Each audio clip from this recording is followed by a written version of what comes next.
Hello. Hello. Hello. Is this thing on? Hello.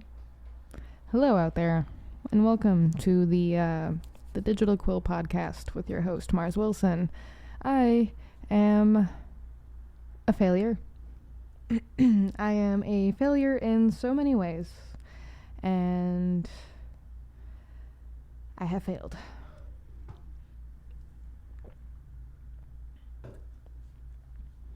I didn't do what I said I was going to do. Stay off my phone for an entire 24 hours. As a matter of fact, I did all of the opposite things of what I said I was going to do. At the end of the day, is it okay? Yes. But I still failed. And I know there's another day. And I learned a lot from the other day, of which I failed. But I still failed. And I am allowed to feel however the heck I wish to feel about it. And I feel annoyed, miffed, perturbed, off.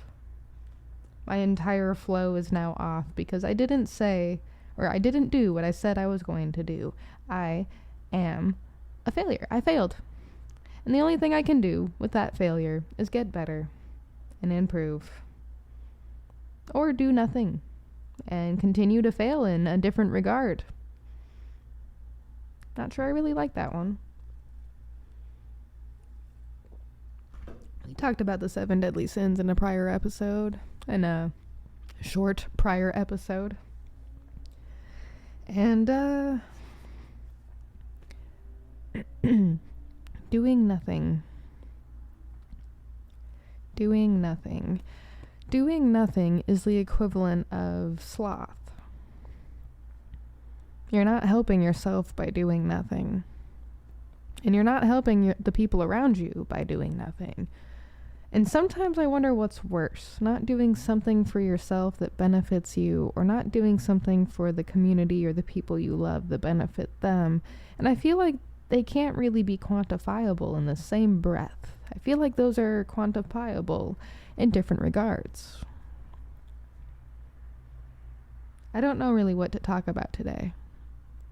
I didn't create notes. My head's kind of all over the place. I'm not really sure how present in the moment I am in any of the moments, in the last moments of moments of moments. Snapshots. And the cats are doing their fighting thing. Lovely. Guys.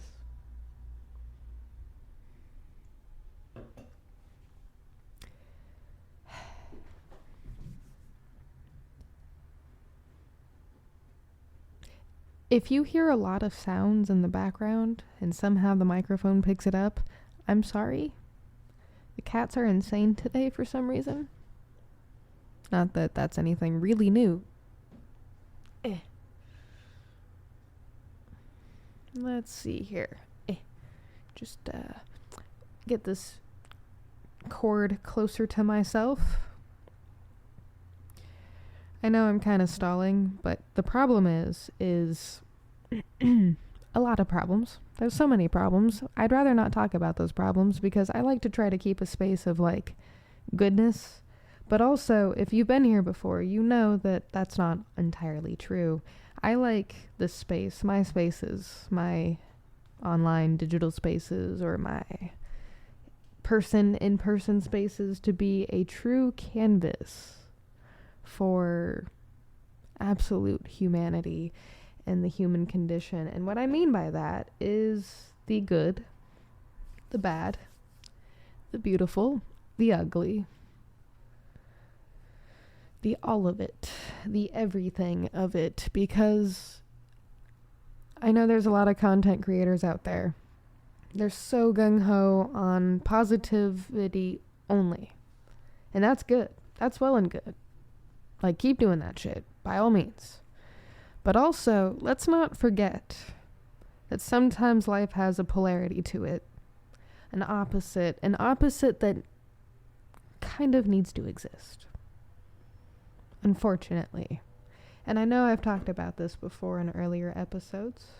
So if you're curious about my thoughts on these subjects, Start at the beginning. The very beginning is a very good place to start. When you read, you begin with A, B, C. When you sing, you begin with...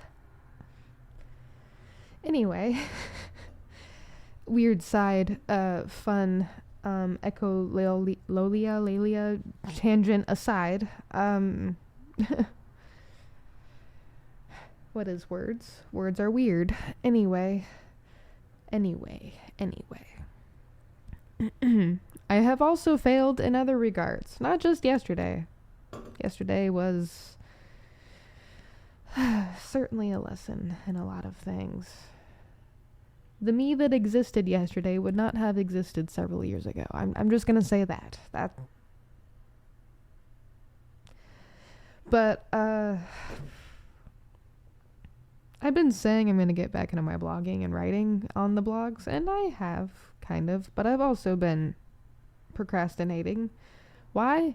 Probably the same reasons I've been doing it anyway, but I'm more aware of it and in the instances of which it happens and why the instances are kind of sort of happening. So yeah, what the hell? All I hear in the background was splat, like something going into water, and I look over and Storm lifts her paw up and it's drenched.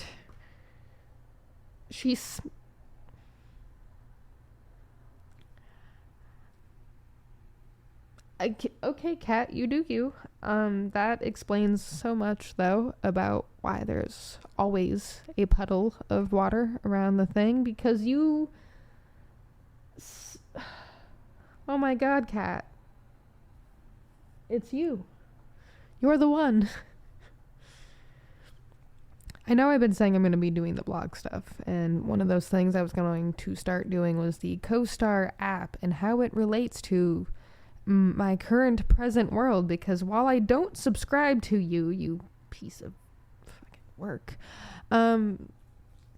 it does provide an interesting point of reference. So like that being present thing I talked about earlier, in like a momentary moment, in a small moment of, I don't know, fucking present-ishness, I like to read these things, and I'll share some screenshots in the description on Substack. You might see them, I don't know where, probably only Substack. I don't know what other platforms that you listen to the show on do the thing. I don't even know if anyone really listens. I stopped paying attention to the metrics a while ago because I realized I'm going to be talking to nobody, or like 3 people, for at least a good couple of years. And once I got over that, I'm just kind of like, might as well be talking to myself at that point. And if that's the case, then, hey me, how's it going? I'm going to end up watching this episode one day and I'm going to be like, which I do that on a regular basis anyway when it comes to reviewing stuff I've done, and I'm like, okay, I'm definitely me. That's me. Go offline, CoStar says.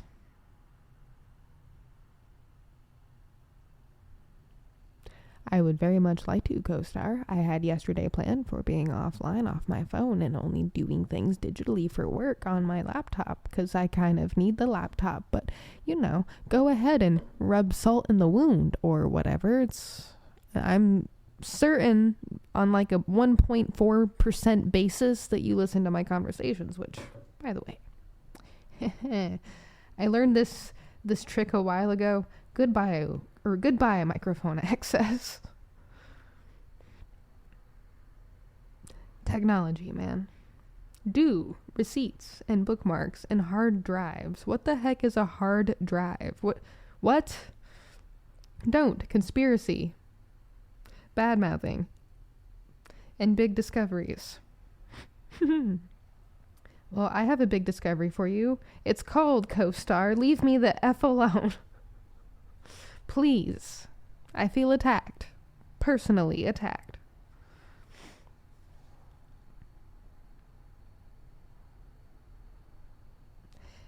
If you go to the updates page on CoStar, where it has the go offline and today's trouble and pressure and power, and then you read like the biography of today, you feel cold. Instead of being a drop of oil and vinegar, try taking off the clown suit. Escalating tension only reveals your arrogant humanitarianism.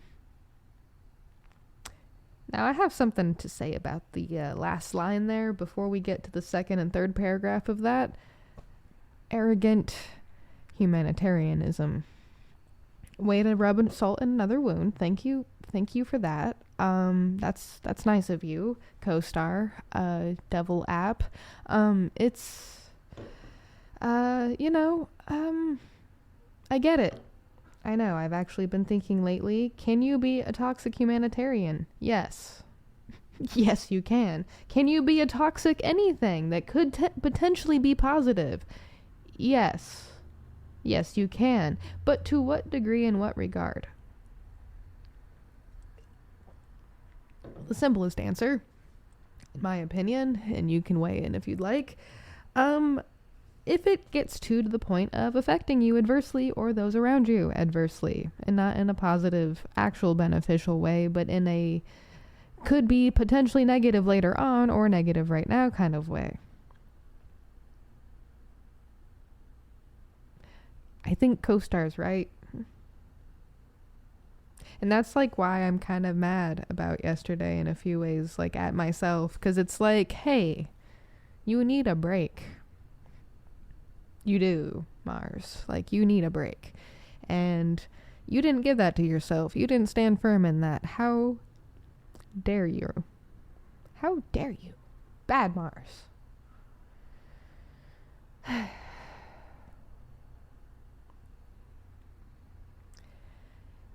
Rubbing salt in wounds.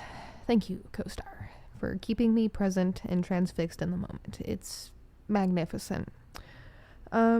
This month, you are ready to make a confession. This is a commendable move for someone who can shut themselves away from the world, let all the boundaries dissolve. But your main challenge right now is to invite people back into your life. Life is hard. Moodiness is understandable. Well, you got the last part correct. I am moody. I am very moody. Mostly at myself, but moody. And slightly a little bit at just in general. And also thank you for another wound of salt and rubbing in of the apps of demons. You are nice in the sense that at least an app agrees with me, I guess. What a weird way to have an echo chamber, but hey. At least an app agrees with me to some extent that I like having people in my life as long as we can be amicable to some extent or friendly and like work together even in a business type mentorship. I don't know. Like if we can end up setting our weird hurt ego feelings aside, which is hard sometimes. I am guilty of this. There's no reason to like not rebuild connections and make them stronger from the foundation of connections that were present before. Like that's like one of the things that I hate about losing friends after dating someone. Like, thanks CoStar for getting me on this subject. I don't want to talk about this, but here we are. We're here. We're on this subject and I don't... Okay, let me...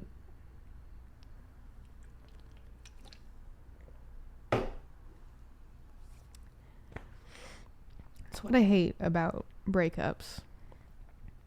Especially if you were friends before. In my mind, once I'm over the emotional pain of a relationship, I want to be able to go back, not necessarily back, but like, okay, this is a bridge, right? You put your two fingers together, connect the bridge. It's a bridge. You can't see this if you're not on the video episode, but hey, whatever. This might encourage traffic to other places. I don't know. But you have a bridge, right? And when you break up, that bridge breaks. And, you know, like the bridge over ocean that lifts up and ships go through. Yeah, well, that is like the disconnection of the bridge. There's no more bridge, right? And all of the connections on that person's side are gone too. They're severed. You lose out on other conversations with other people you connected with when having that connection with them. That's like a whole separate conversation of this one. But it's still the point still stands on all sides. There is no reason that once this side of the bridge and this side of the bridge have like their time to think and like move on and like kind of have closure of some sorts to whatever that means to them, because you're not always going to get it from the other person. There's no reason that the bridges can't like kind of start trying to find a way to reconnect in a new connection, if that makes sense. I know I'm probably not making any sense, but like, because I'm also like mostly thinking out loud and don't have solid points to go off of. But there lies the beauty of captions, which I think some of these platforms have for this podcast, and I haven't really checked to see if they are correct, which I should, but no, it's more fun that way.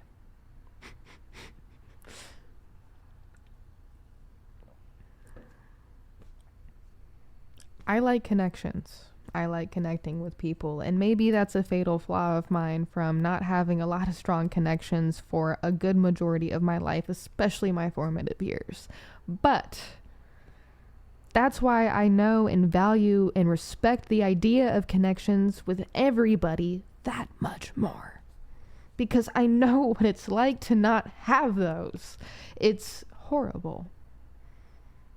It is so horrible to sit back and watch and see people not connecting, especially when they had good connections, and maybe it didn't work out in the way you guys wanted it to.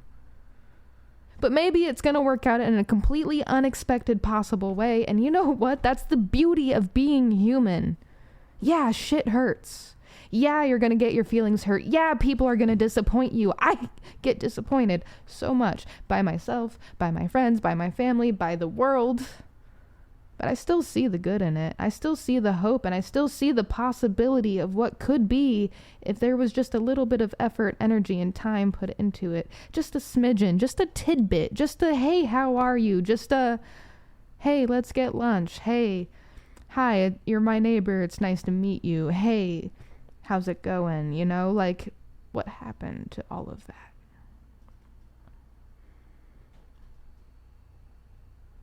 Let's continue, because I don't want to talk about this anymore today. I am... yeah.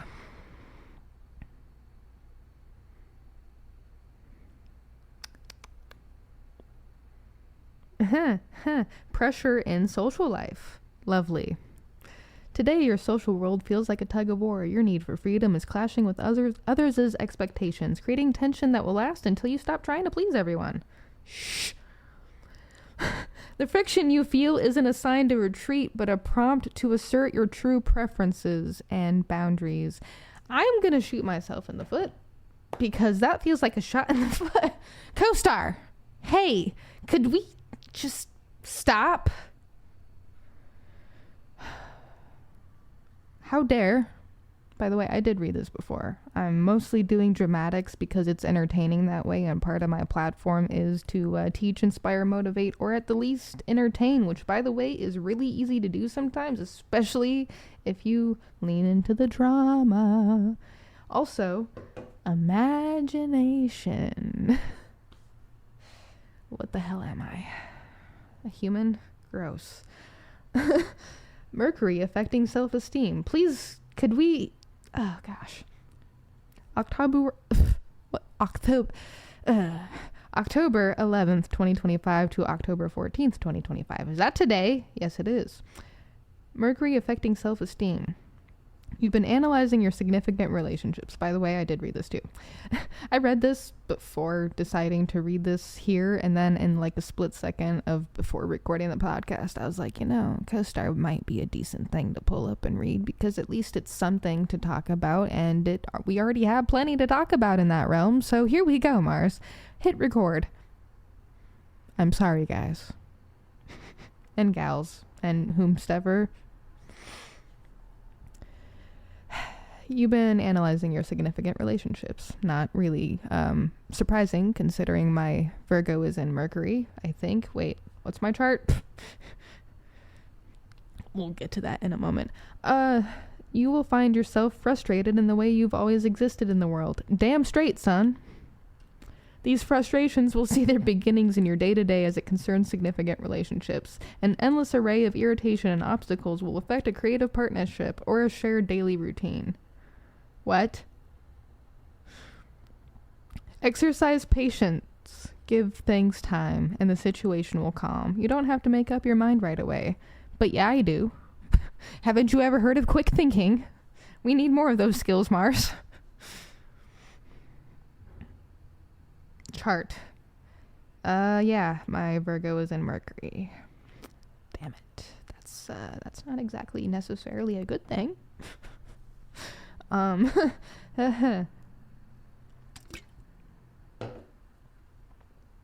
Virgo and Venus are in, or my Virgo is in both Mercury and in Venus. And let me just say that for people who have been in romantic relationships with me in the past, I'm sorry for like almost everything. I know I've apologized to some of you before, but this is like also just general for everything I have apologized for and then some. The more I analyze like the Virgo and Mercury and the Virgo and Venus and all of the other astrological BS, which I do subscribe to, but not in the way that people think. Like, what I'm doing right here is a deep form of like what I want to call psychoanalysis. I am literally taking like the words that are being presented to me and applying them to how does this fit into my life? What does this resonate with me over? Does it make sense? Does it help me see anything clearly or through a different perspective? Am I able to detach myself and see something in a different light? Complete and total like analysis and like a wave of like detachment and attachment. And it's an interesting process. And here, what you're seeing out here and verbalizing is like 1/10 of what's going on in the noggin. It's maddening. I wish I could shut it off. So I'm using it to verbalize things out loud too, because maybe that will shut it off. Maybe by talking about it instead of just always thinking about it as a thinker, it will go away and I can sleep peacefully at night again. Fucking insomnia. I have not been sleeping well. It's like my eyes have been shutting and I have been waking up. That is what's been going on. I close eyes. Can't really tell when I fall asleep. I wake up and I'm like, oh yeah, that's right. My eyes were closed for the last couple to several hours. Don't feel rested. I feel like I just time traveled. That's nice. Love it when I do that. What does Jupiter in Pisces mean again? I always forget that one. Jupiter rules idealism, optimism, and expansion. It's also very philosophical. Your Jupiter is in Pisces, meaning you grow and find understanding through empathy, dreaminess, and compassion. It's in your 12th house, meaning you find success through privacy, secrets, and introspection. I don't like secrets. Secrets don't help things. I mean, what is the true definition of manifesto? Let me see. Hold on. Manifesto definition.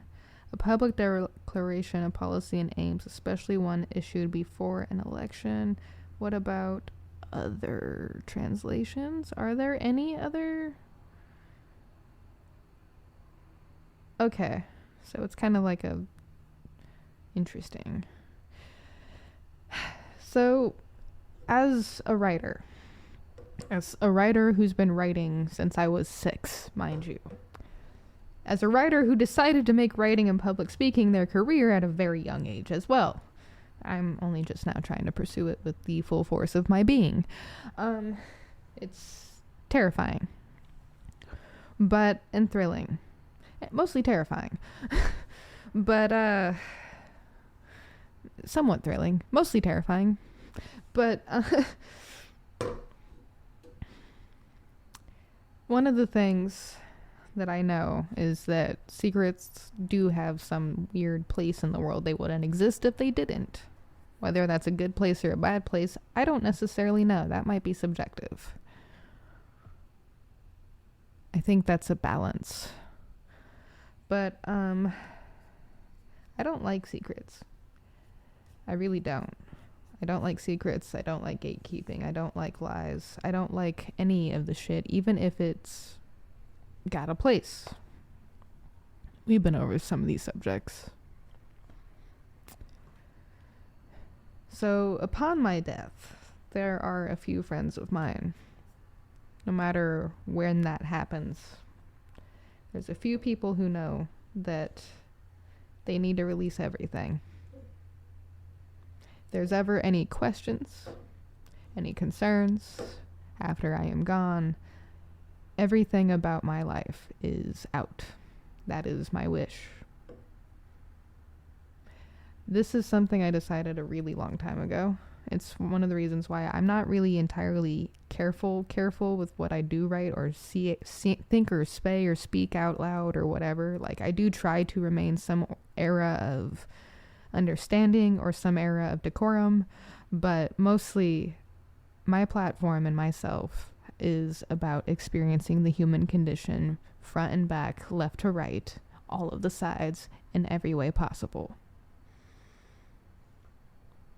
This is something I have given my entire life thought, over 20 years of it to be exact.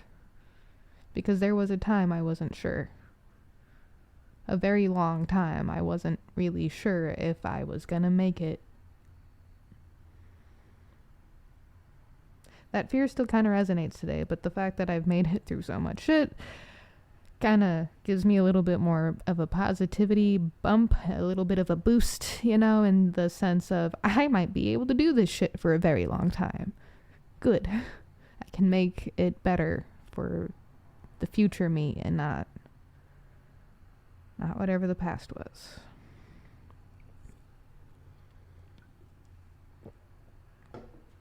And by making it better for a future me, I can leave behind a better planet, a better community, a better place for the people around me. And that is my time, humans of the world. Thank you for joining in today on this wild ride of a dramatic and entertaining and teachable, hopefully inspiring, maybe, episode of the Digital Quill podcast. This was episode, I believe, 75. So we're almost to 100, just 35 more to go, or something like that.